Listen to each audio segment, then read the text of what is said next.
Du 14 au 24 janvier au Théâtre Cercle Molière, ne manquez pas Cet été qui chantait, inspiré du livre de Gabriel Roy. Un voyage poétique en images, en musique pour tous les publics. Billets et abonnements sur cerclemolière.com. C'est avec grand plaisir que j'accueille maintenant dans les studios Bernard Baudry pour nous partager de la poésie. Bonjour Bernard et bienvenue dans les studios d'Envol 91 FM. Bonjour. J'étais bien heureuse de ta visite la dernière fois. On a pu jaser de belles choses et tu m'avais raconté aussi que ton fils avait écrit un texte et que tu as réussi à le traduire et tu voulais nous présenter ça. En fait, je vais te laisser un petit peu donner une introduction de ce texte-là, parce que ton fils s'est intéressé à la vie de la famille Baudry. Il a fait une généalogie qui va jusqu'à au troisième grand-parent. Mm-hmm. Et du côté de ma mère, mes grands-parents venaient de l'Hongrie. Wow! Et la mère à ma femme est morte, ma grand-mère est morte quand ma mère avait 4 ans. Donc, il y a beaucoup de choses qui ont été perdues. En fait, Ça fait au moins 20 ans que je cherche où elle est enterrée. On n'a pas réussi. On m'a dit que on sait qu'elle est morte à l'hôpital Saint-Boniface. On sait qu'elle était préparée pour transporter ou enterrement. Mm-hmm. C'est tout ce qu'on a. Et puis, je parlais avec un ancien à Woodridge qui m'a dit, si elle a été enterrée à Woodridge, c'était pendant c'était quoi qui se passait dans ce temps-là? Ça aurait été en quelle année? 1919. Oh!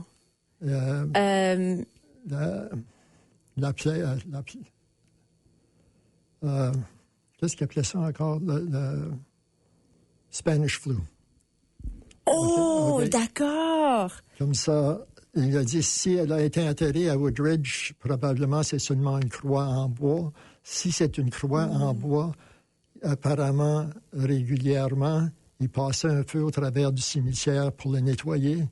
Puis toutes les croix ont probablement brûlé. D'accord. On sait que c'est pas à Saint-Boniface parce que j'ai marché tous les cimetières. Puis il n'y a aucun indice qui montrerait qu'elle serait là. Et puis, wow! En tout cas, mais ma mère avait peut-être oublié, mais une de ses sœurs lui avait dit, tu te rappelles-tu, quand on était jeune, Noël, qu'est-ce que notre père faisait? Et puis, à partir de ça, elle avait écrit une petite note que j'ai trouvée, que j'ai passée à mon fils, puis à partir de ça, il a écrit un texte qui s'appelle « Noël à Woodridge ». Wow! Et c'était un texte en anglais qu'il a écrit? Oui. Un poème?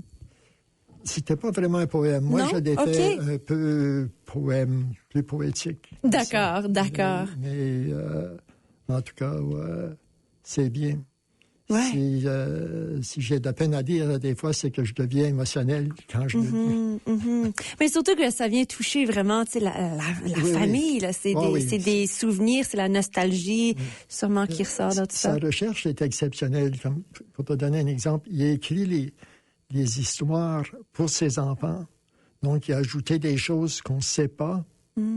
Donc, quand il parle de ma grand-grand-mère, on sait dans quel village elle était née, et puis on sait quelles activités que les enfants avaient à ce temps-là. Donc, lui ajoute ça. Dans probablement qu'elle jouait tel jeu, il y avait tel groupe, des choses comme ça. Comme ça, tout au long, ça fait plutôt une histoire pour que les enfants puissent comprendre un peu d'où viennent leurs ancêtres. Ouais. Ah, d'accord. Ben, aimerais-tu prendre le micro pour lire le texte que tu as traduit? Donc, c'est Noël à Woodridge par Justin Baudry, qui est aussi le nom de mon père. Hey! Je l'imagine, avant que les enfants ne se réveillent, avant que le premier souffle du matin ne voile la vitre. Le bois dans le poêle crépite doucement. Un son semblable à un murmure. La maison est petite, 2 pièces qui contiennent tout. Chaude en son centre, froid pressant depuis les bords. Dehors, Woodridge dort sur la neige. David est éveillé depuis des heures. Il se déplace avec précaution, comme si la nuit elle-même pouvait se briser. Quelques jours plus tôt, il est allé au magasin du village, les pièces lourdes dans sa poche, choisissant ce qui compterait le plus. Des bougies, des bonbons de Noël à l'ancienne, des biscuits en forme d'animaux, des pommes, des oranges si lumineuses qu'elles semblent emprunter d'un autre monde. Les enfants ont déjà connu trop de pertes. Leur mère est partie avant que le plus jeune ne puisse se souvenir d'elle. Partie quand l'amour était encore assez neuf pour ressembler à de la magie. Elle leur manque d'une manière pour laquelle personne n'a encore de mots. Elle leur manque dans l'espace entre les respirations. Le sapin attend. Ses mains bougent lentement maintenant, délibérément, prenant soin de ne pas plier les branches, ni de hâter le geste. Il fixe chaque bougie, comme si chacune était vivante, s'arrêtant entre les flammes, s'assurant que chacune est bien en place avant de lui confier la lumière. Une allumette s'allume, puis un autre. Les ombres se détachent des murs et se mettent à danser un instant. La maison semble se souvenir ce que signifie être entier. Le matin arrive doucement. L'air froid se glisse sous les portes d'entrée, mais le poêle répond avec la chaleur. Les enfants se réveillent et se rassemblent. 5 petites silhouettes attirées par la lueur. Il y a des soupirs, puis des rires, d'abord timides, puis débordants. Une orange est bercée comme un trésor. Les bonbons se partagent, les biscuits deviennent des histoires. Personne ne cherche de cadeaux. C'est suffisant, plus que suffisant. Puis, David chante. Sa voix est profonde et stable. Les anciens hymnes hongrois emplissent la maison. Menibol aus Angelial s'élève de lui. Un chant d'ange envoyé du ciel, des merveillements qui arrivent sans bruit. D'une joie destinée aux enfants, ils chantent toute la journée. À la lueur des bougies se pose.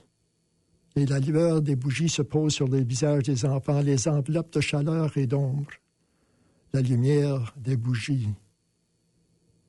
À la lumière des bougies, il la voit, la courbe familière d'une joue.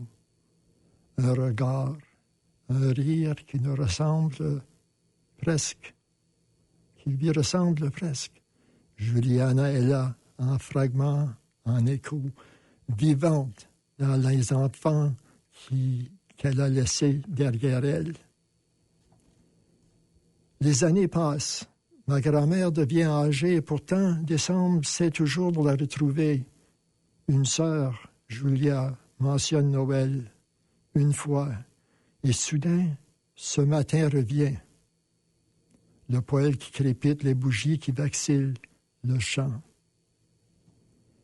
À présent, je porte aussi ce souvenir imaginé, mais tout aussi réel. Une petite maison à Woodridge, brillant contre l'obscurité. Un Noël fait de tant de choses, mais surtout d'un amour si délicat qu'il ressemble à de la magie. Wow! Ah, mais c'est merveilleux! Bravo! Ben, bravo à Justin qui a écrit un texte pour vraiment raconter une merveilleuse scène. Oui. Non, oh mon Dieu, wow! C'est la première fois, en fait, que je puisse le lire sans me... Ben, je te comprends aussi. ça vient chercher les cordes là, du cœur. Oui. Pour toi, c'est ça. Ben, lire un texte comme ça, est-ce que ça ramène des souvenirs pour toi? Est-ce que ça ramène quelque chose de nostalgique. Ben moi, je peux penser à mes Noëls, des choses comme Ouais. ça, parce que, surtout à ce temps-là, ma tante Julia, donc, qui était la sœur de ma mère, allait toujours acheter ses cadeaux de Noël à Boxing Day. Ah! Comme ça, elle avait un bon prix, mais Oui. elle avait tout. Puis moi, j'allais au collège Saint-Joseph à Otterburn, et puis elle avait toujours pour moi une épingle de cravate et des boucles de chemise. Ah oui, oui! Comme ça, qu'on ne voit plus maintenant. Là, maintenant, c'était... Ouais, un petit peu moins souvent. Mais je me c'est vrai. rappelle toujours de ça. C'était toujours quelque chose Ouais, d'excitant. c'est ça. Petit train de Noël, tu sais, toutes sortes de petites choses comme ça. C'est ça. Mais ça, dans ce texte, on parle beaucoup de, tu sais, ce moment cher dans la lumière de ce que Noël en famille. Oui. Tu sais, cette chaleur qu'on partage ensemble, puis le moment présent, quoi. Oui. Puis j'ai l'impression que ces Noëls-là étaient plus touchants parce que c'était du monde pauvre. Puis c'était vraiment qu'est-ce qui se passait dans les familles immigrées. Ça, il n'y avait pas beaucoup d'argent, il n'y avait pas de cadeaux. Je parlais avec quelqu'un l'autre jour, quand on était jeune, on recevait un cadeau. Puis ça nous touchait beaucoup plus qu'aujourd'hui parce que les enfants ont tellement de cadeaux qu'ils ne savent plus quoi faire. C'est vrai, c'est vrai. Ouais. Parce que c'est censé être quelque chose de rare, c'est quelque chose de spécial. Oui, Ouais. exactement. C'est ça. Comme ça. Wow! Quel merveilleux texte! Merci beaucoup pour ce beau partage. Ouais, tu lui passeras nos compliments. Je pense qu'il écoute aussi. Sérieux? Il Ben, s'il nous il écoute. comprend le français. Puis j'ai dit, je sais pas si tu peux l'avoir sur Apple, mais j'ai dit, tu peux aller en ligne à Radio Envol, puis tu vas nous entendre. Exact. Un vraiment beau texte. Merci de l'avoir partagé. C'est très touchant, puis ça fait réfléchir Mais aussi. merci de m'avoir invité. Ah, mais c'est mon plaisir, n'importe quand. Merci beaucoup, Bernard.